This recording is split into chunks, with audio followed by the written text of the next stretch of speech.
Hello students. आज हम आपको आपकी क्लास 12 जो सप्लीमेंट्री रीडर की बुक है विस्तास से इसका first chapter first lesson the third level के बारे में जो जैक फिने के द्वारा लिखा गया है उस चीज के बारे में हम डिस्कस करेंगे। पहले हम ऑथर के बारे में बता देते हैं। जैक फिने जो है वो वाज एन अमेरिकन ऑथर, एक अमेरिकन ऑथर थे। His best known works are science fiction and thrillers. एक तो वो मतलब दो चीज के ऊपर ज्यादा उन्होंने इंपॉर्टेंस दिया, science fiction and thrillers, including उनका जो लिखा हुआ बुक्स है the body snatcher and time and again, बहुत ही ज्यादा फेमस बुक है जिसके ऊपर पिक्चर भी बना हुआ है। तो उनका जन्म हुआ था 2 अक्टूबर 1911 में यूनाइटेड स्टेट्स में, और उनका डेथ हुआ था 14 नवंबर 1995 में यूनाइटेड स्टेट्स में। अवार्ड भी उनको बहुत सारे मिला है, उसमें सबसे जो फेमस अवार्ड है वर्ल्ड फैंटेसी अवार्ड जो लाइफ अचीवमेंट था उनका। और उनके द्वारा जो लिखा गया बुक है द बॉडी स्नैचर जो 1955 में जो उन्होंने लिखा था, टाइम एंड अगेन 1970 में, और फ्रॉम टाइम टू टाइम 1995 में। तो उनके द्वारा लिखा गया जितनी बुक्स हैं किताबें हैं उसमें से ये किताब जो है बहुत फेमस है। तो आज हम द थर्ड लेवल के बारे में डिस्कस करेंगे। सबसे पहले इसका जो समरी है शॉर्ट में स्टोरी को हम बता देते हैं। एक्चुअली क्या है, ये जो स्टोरी है इसमें रियलिटी से किस तरह एक काल्पनिक दुनिया में यहाँ का जो नरेटर है वो किस तरह पहुंच जाता है उस चीज के बारे में स्टोरी लिखा गया है। The story revolves around a 31-year-old man named Charlie who experienced something weird one day after work coming from the subway. He reached the third level of the Grand Central Station, which does not actually exist. He reminisces the entire experience with his cyclist friend Sam. Charlie thought he experienced time travel and had reached somewhere in the 1890s, a time before the world saw two of its most deadliest wars, the First World War and Second World War. As soon as he realized what time he is in, he immediately decided to buy 2 tickets to Glasgow, one for himself and the other for his wife. Unfortunately, the currency used in that century was different. Thus, the next day, he withdrew all his savings and got them converted, even if it meant bearing losses. He went looking for the third level but failed to find it. It worried his wife and the cyclist Sam, who told him that he is hallucinating in order to take refuge from reality of the modern world, which is full of worry.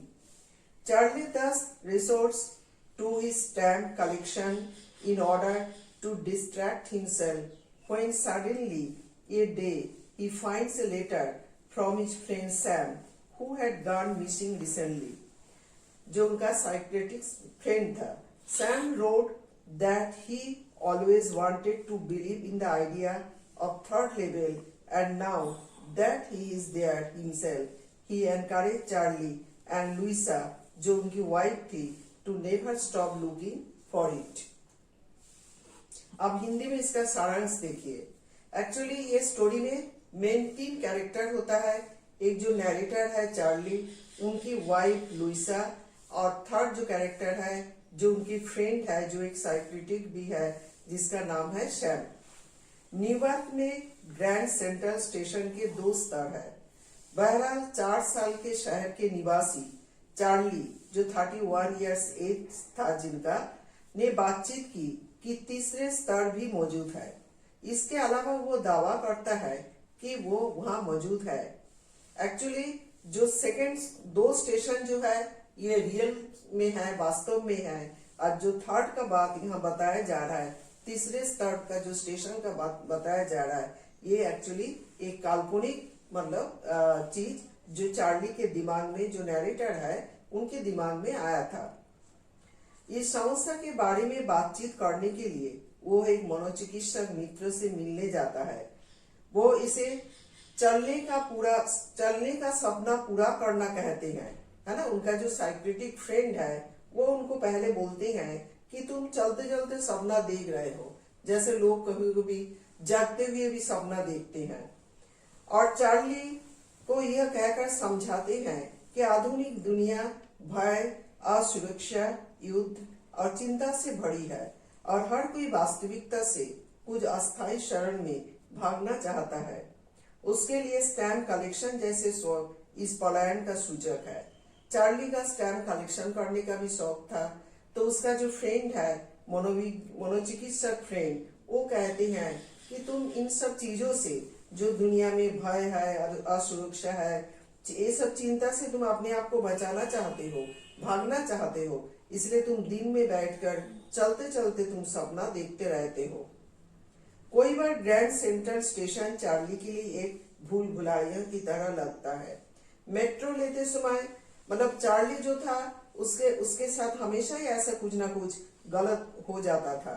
Metro लेते समय पहले वो एक दो बार रास्ता भटक गया था। एक बार उन्होंने रूजवेल्ट होटल की लॉबी में प्रवेश किया, जबकि दूसरी बार वो एक कार्यालय की इमारत में दिखाई दिया जो 3 ब्लॉक दूर थी। हालांकि इस बार वो अपना रास्ता खो देता है और कुछ अनोखा होता है। चार्ली ने तीसरे स्तर का दौरा किया, तो जो इसकी काल्पनिक जो दुनिया में वो पहुंच जाता है, उस चीज के बारे में वो आगे बताता है। वहाँ कैसा था उस तीसरे स्तर जो था, तीसरा जो स्टेशन था, मूक दालान में, मतलब उसका जो स्टेशन था बिल्कुल मूक था। वहाँ किसी इंसान को वो हलचल वहाँ नहीं था, कोई बातचीत नहीं कर रहा था।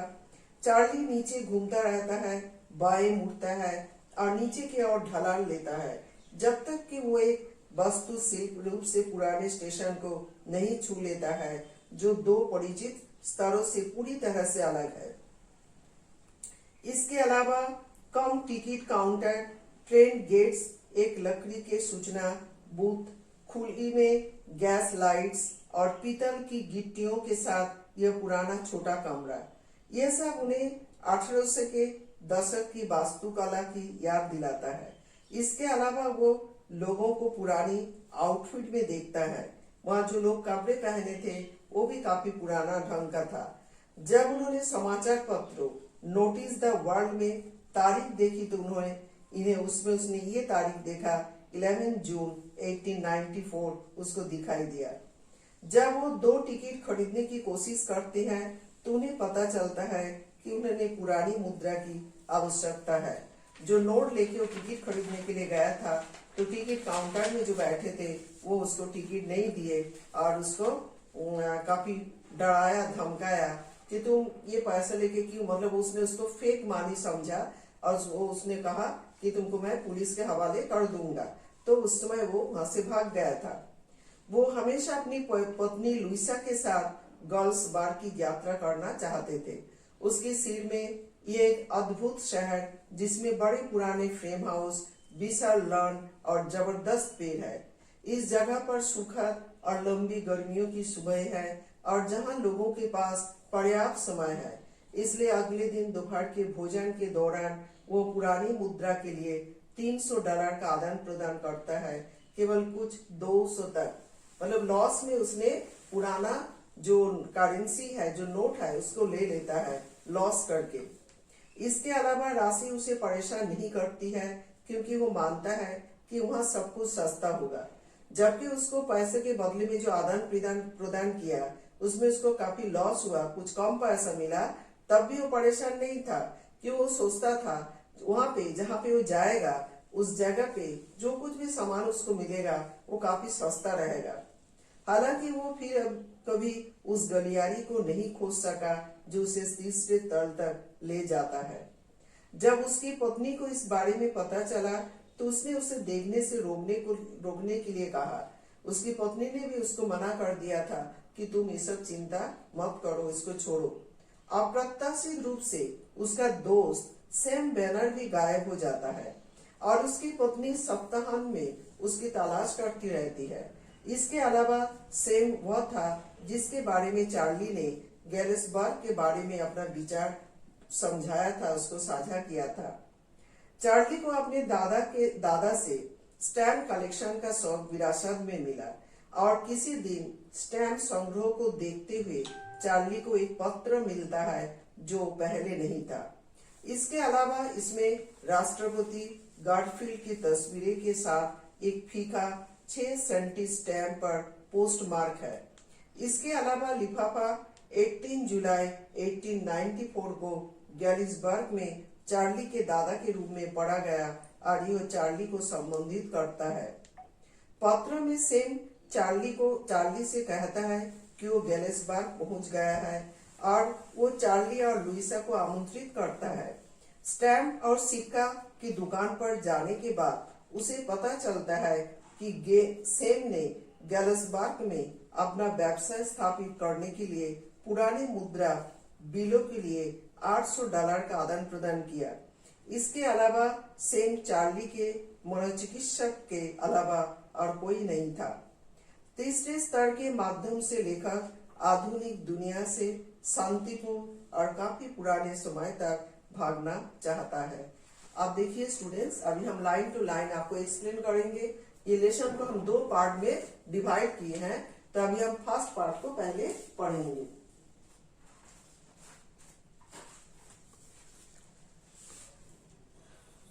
तो अभी देखिए इसका stanzas by line to line explain करके इसमें क्या लिखा गया है।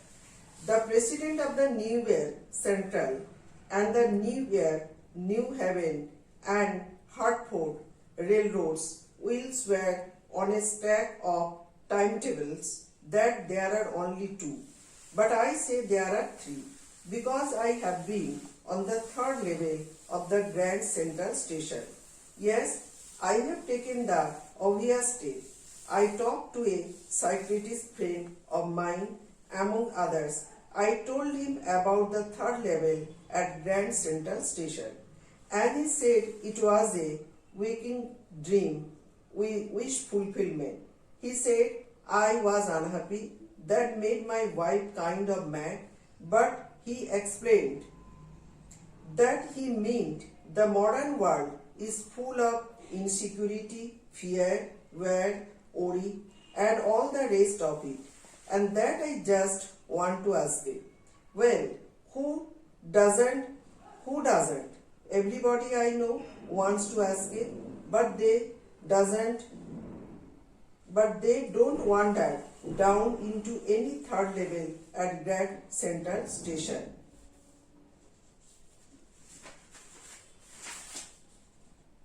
मध्य न्यूयॉर्क और न्यू हेवन और हार्टफोर्ड रेलवे के अध्यक्ष समय सारिणियों के ढेर के विषय में शपथ लेंगे कि वहां केवल 2 तल है, लेकिन मैं कहता हूं कि वहां 3 है, क्योंकि मैं ग्रैंड सेंट्रल स्टेशन के तीसरे तल पर जा चुका हूँ।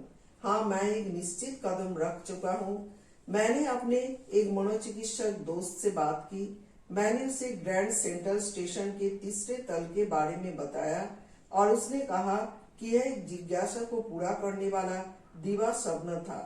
उसने कहा कि मैं दुखी था, इस बात ने मेरी पत्नी को पागल बना दिया, लेकिन उसने विस्तार से बताया कि उसके कहने का अर्थ है आधुनिक संसार असुरक्षा, भय, युद्ध, चिंता और ऐसी अन्य चीजों से भरा पड़ा है और मैं इन सब से छुटकारा पाना चाहता था। अच्छा कौन नहीं चाहता?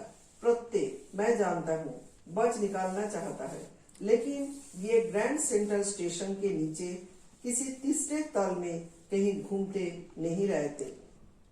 तो यहाँ पे देख रहा है कि जो यहाँ पे नैरेटर है चार्ली, मतलब वो किस तरह मतलब तीसरे तल में जाने के लिए विचार उसके दिमाग में आता है और उस चीज के बारे में फर्स्ट स्टैंजा में जो लिखा गया है। But that's the reason, he said, and my friends all agreed. Everything points to it. They claimed my stamp collecting, for example, that's a temporary refuge from reality. Well, maybe, but my grandfather didn't need any refuge from reality. Things were pretty nice and peaceful what does the third level refer to? In this day, from all I hear, and he started my collection. It's a nice collection too. Blacks of 4, practically every US issues, first day cover, and so on. President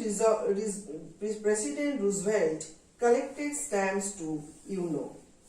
Anyway, here's what happened at Grand Central. One night last summer, I worked late at the office. I was in a hurry to get uptown to my apartment, so I decided to take the subway from Grand Central because it's faster than the bus. Now I don't know why this should have happened to me.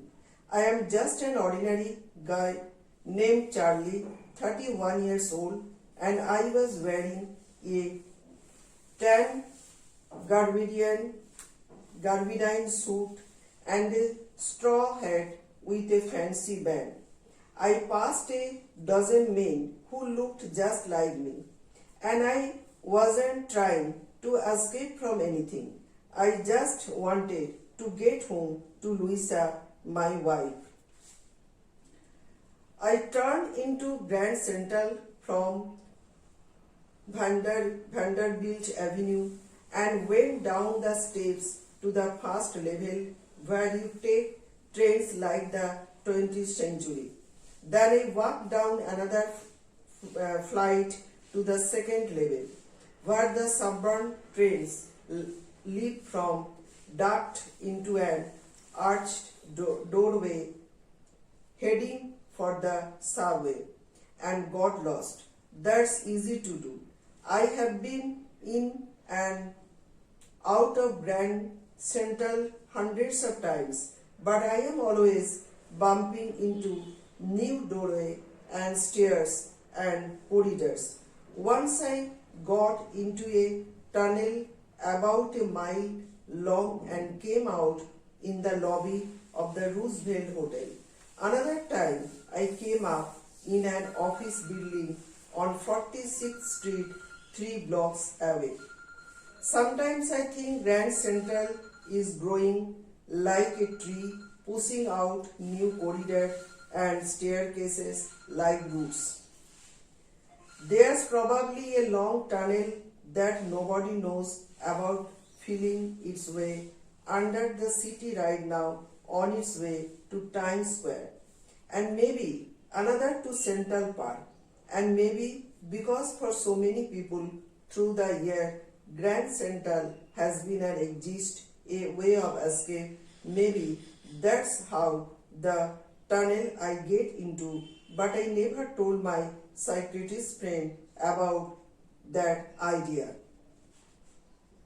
The corridor I was in began and linched left and slanting downward, and I thought that was wrong, but I kept on walking. All I could hear was the empty sound of my own footsteps, and I didn't pass a soul. Then I heard that sort of the hollow roar ahead, the main open space, and people talking. The tunnel turned sharp left. I went down a short flight of stairs and came out on the third level at Grand Central Station. For just a moment, I thought I was back on the second level, but I saw the room was smaller. There were fewer ticket windows and train gates, and the information booth in the center was wood and old looking. And the man in the booth wore a green iced and long black sleeves protectors. The lights were dim and sort of blinking. Then I saw why they were open flames gas lights. तो इसमें हिंदी इसमें meaning ये होता है, मतलब लेकिन यही एक कारण है उसने कहा, और मेरे सभी दोस्त इस बात पर सहमत थे।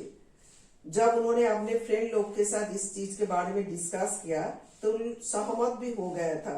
उनका जो साइक्रेटिक फ्रेंड था उसके साथ सब कुछ इस और इशारा करते हैं उन्होंने इस बात को माना। उदाहरण के लिए मेरा डाक टिकट का संग्रह करना वास्तविकता से भागने का अस्थायी शरण है। अच्छा हो सकता है, लेकिन मेरे दादाजी को वास्तविकता से भागने के लिए कोई आश्रय नहीं चाहिए था। जब उनको कहा गया था, उसके साइक्रेटिक फ्रेंड ने कहा था कि तुम रियल लाइफ से तुम भागना चाहते हो, इसलिए तुम मतलब टिकट कलेक्शन का जो काम है करते हो। परंतु उन्होंने कहा कि मेरे दादाजी भी यही काम करते थे, उनकी मतलब उसी विरासत से हमको ये मिला था टिकट कलेक्शन करने का जो आदत है। और दादाजी तो अपना मतलब रियल लाइफ से कभी वो भागना नहीं चाहते थे, उनको कोई जरूरत ही नहीं था। तो उस चीज को उन्होंने यहाँ बताया कि जैसे कि उन्होंने मेरे तरह टिकट इकट्ठा करना शुरू किया। दादाजी को वास्तविकता से भागने के लिए कोई आश्रय नहीं चाहिए था। उनके समय में वस्तुएं बहुत सुंदर और शांतिपूर्वक थी, जैसा कि मैंने सभी से सुना है, और उन्होंने मेरे तरह टिकट इकट्ठा करना शुरू किया। यह एक बहुत सुंदर संग्रह है, विशेष रूप से प्रत्येक संयुक्त राज्य में प्रचलित 4 टिकटों के खंड और शुरू दिन वाले लिफाफे और बहुत कुछ। राष्ट्रपति रूजवेल्ट संग्रह क्या करते थे तुम जानते हो। चलो कोई बात नहीं, यह वही है जो ग्रैंड सेंट्रल पर घटित हुआ। पिछली गर्मियों की एक रात को मैं देर तक ऑफिस में काम किया। मुझे अपने घर पहुंचने की बहुत जल्दी थी, इसलिए मैं ग्रैंड सेंट्रल से भूमिगत मार्ग से जाने का निश्चय किया, क्योंकि यह बस से कहीं ज्यादा जल्दी पहुंचाता था। अब मैं नहीं जानता था कि वो मेरे साथ क्यों घटित हुआ। मैं सिर्फ एक साधारण लड़का हूँ और मेरा नाम चार्ली है। मैं 21 वर्ष का हूँ और मैं एक हल्के बादामी रंग का सूट और एक तिनकों का बना हुआ एक आकर्षक फीता लगा हुआ टोप पहने हुए था। मैं करीब दर्जन भर इंसानों के पास से निकला जो मुझ जैसा दिखाई दे रहे थे, और मैं किसी भी चीज से बचने का प्रयास नहीं कर रहा था। मैं केवल लुइसा मेरी पत्नी के पास घर पहुंचना चाहता था। मैं वंडरबिल्ट एवेन्यू से सेंट्रल की ओर मुड़ा और प्रथम तल की ओर जाने वाली सीढ़ियों की ओर से नीचे की तरफ गया, यहाँ जहाँ पर आप 20वीं शताब्दी की तरह रेलगाड़ियाँ पकड़ सकते हैं। फिर मैं दूसरे तल की तरफ नीचे की ओर चल पड़ा, जहाँ से उपनगरीय रेलगाड़ियाँ जाती है ना। उपनगरीय रेलगाड़ी मतलब जो गाड़ी मतलब सभी जगह सभी स्थान पर जाती है। भूमिगत मार्ग की ओर जाते हुए गुंबद वाले दरवाजे की ओर झुका और खो गया। ये करने के लिए बहुत आसान है। मैं सैकड़ों बार ग्रैंड सेंट्रल से अंदर और बाहर आया हूँ, लेकिन मैं हमेशा नए दरवाजों, सीढ़ियों और गलियारों का सामना करता रहा हूँ। एक बार मैं लगभग 1 मील लंबी सुरंग में चला गया और रूजवेल्ट होटल के लॉबी में बाहर निकला। दूसरी बार मैं 3 खंड दूर 46वीं गली में एक कार्यालय की इमारत में पहुंच गया। कभी कभी मैं सोचता हूँ कि ग्रैंड सेंट्रल नए नए गलियारियों और सीढ़ियों को जड़ों के रूप में फैलाते हुए एक पेड़ की तरह बढ़ रहा है, जहाँ पर शायद एक लंबी सुरंग है जिसके बारे में अभी तक कोई नहीं जानता कि इसका रास्ता शहर के नीचे से टाइम्स स्क्वायर तक जाता है और दूसरा शायद सेंट्रल पार्क तक जाता है, और शायद क्योंकि कोई लोगों के लिए वर्षों से ग्रैंड सेंट्रल एक निर्गम द्वार मुक्त होने का एक रास्ता रहा है। शायद ऐसे एक सुरंग में मैं अंदर चला गया, लेकिन मैं मेरे मनोचिकित्सक दोस्त को इस विचार के बारे में कभी नहीं बताया। जिस गलियारी में मैं अंदर प्रवेश किया वो बाईं ओर मुड़ गया और नीचे की ओर झुकता चला गया, और मैं सोचा कि यह गलत रास्ता था, लेकिन मैं चलना जारी रखा। सिर्फ जो आवाजों में सुन रहा था वो मेरे अपने कदमों की आवाज ही थी, और मैं किसी के पास नहीं गुजरा। फिर मैं आगे की ओर एक प्रकार की खोखली आवाज को सुना, जिसका अर्थ था आगे रास्ता खुला था और लोग बातें कर रहे थे। सुरंग दाईं तरफ एक तीखा मोड़ मुड़ गई। मैं छोटी सीढ़ियों की ओर नीचे चला गया और ग्रैंड सेंट्रल स्टेशन के तीसरे तल पर बाहर निकल आया। एक क्षण के लिए मैं सोचा कि मैं वापस दूसरे तल पर आ गया हूँ, लेकिन मैं देखा कि स्थान बहुत छोटा था और वहाँ थोड़ी सी टिकट खिड़कियां और रेलगाड़ियों के द्वार थे और बीच में सूचना केंद्रों का बूथ लकड़ी का बना हुआ था और बहुत पुराना दिखाई दे रहा था। और उस बूथ में बैठा हुआ व्यक्ति एक घड़ा चश्मा और लंबे काले आस्तीन का रक्षक पहना हुआ था। प्रकाश बहुत कम था और उसमें एक तरह की झिलमिलाहट थी। फिर मैं देखा कि ऐसा क्यों था, वहां खुली ज्वाला गैस का प्रकाश था। तो ये आपका पार्ट 1 का यहीं पे समाप्त हो रहा है। अब अगेन मैं पार्ट 2 को पढ़ूंगी।